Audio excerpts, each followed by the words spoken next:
The sky pillars of Zenith 9 stretched impossibly toward the heavens, their crystalline surfaces gleaming like frozen lightning against the purple sky. For 3,000 years, they had stood as the galaxy's ultimate mystery, ancient monuments left by a civilization long extinct, their tops hidden beyond the clouds, unreachable by any known means. Professor Calvin stood before his xenoarchaeology class at the Interstellar Institute, his tentacles gesturing dramatically at the holographic projection of the pillars.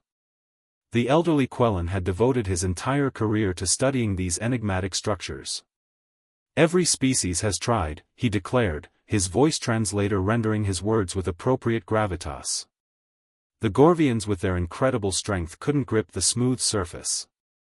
The VRYNN's flying capabilities failed, the pillars generate an anti-gravitational field that disrupts flight. The Makani sent climbing drones that simply shut down halfway up. The sky pillars cannot be climbed. It is an accepted fact of xenoarchaeology. In the third row, Sarah Chen raised her hand. The human exchange student had been unusually quiet all semester, scribbling notes and sketching designs in her datapad. "Professor," she said carefully, "has anyone tried reversing the polarity?" Professor Calvin's eye stalks swiveled toward her. "Reversing the polarity of what, Miss Chen?" "Of the anti-gravitational field. If the pillars push away from their surface, what if we pulled toward it instead?" The Quellen's tendrils rippled with what might have been amusement. A creative thought, but impossible. The field is generated by the pillars themselves. One cannot simply reverse fundamental forces. Sarah smiled politely and said nothing more. 3 weeks later, Professor Calvin received an urgent message to report to the Pillar Base camp on Zenith 9. When his shuttle landed, he found the entire archaeological community gathered, their attention fixed on the nearest sky pillar. 50 meters up its glassy surface, Sarah Chen was walking vertically. The professor's translator struggled to process his shocked whistling. "Impossible." Dr. Zerth, the Craxian expedition leader, handed him a pair of viewing lenses. "See for yourself. The human has been climbing for 2 hours."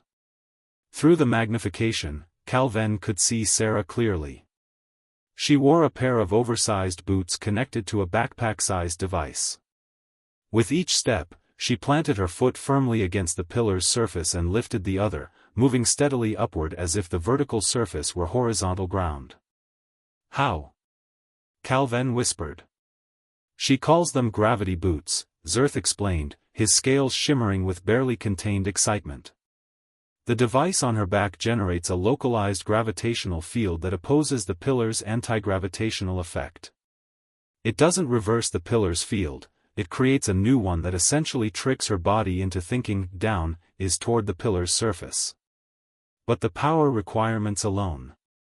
She's using the pillar's own energy emissions. The anti-gravitational field constantly radiates power. Her device harvests it and redirects it. The higher she climbs, the stronger the field, the more power she has available." Calvin watched in stunned silence as Sarah disappeared into the clouds. Hours passed. The gathered scientists waited with bated breath, speculation running wild. Had any species ever seen what lay beyond the cloud line? Then Sarah's voice crackled over the communication system, distant but clear. "Professor Calvin? You're going to want to see this. There's a platform up here. And a door. A big one." The camp erupted in chaos. A door. After 3 millennia of mystery, a human had found the entrance. When Sarah descended 12 hours later, exhausted but grinning, she carried a data crystal filled with images of an entire city built atop the pillars, hidden in the clouds, perfectly preserved and waiting. Professor Calvin approached her, his tentacles trembling. "Miss Chen, you have solved the galaxy's greatest mystery. How did you know?" Sarah shrugged, unbuckling her gravity boots. "I'm from Colorado, Professor. We've got mountains back home.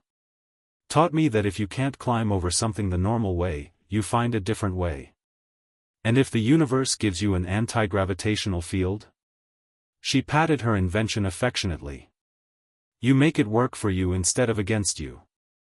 The Quellen professor let out a long, warbling laugh. Humans, he said with newfound respect. Never accepting what's impossible. Sarah smiled. We prefer to think of it as impossible until proven otherwise.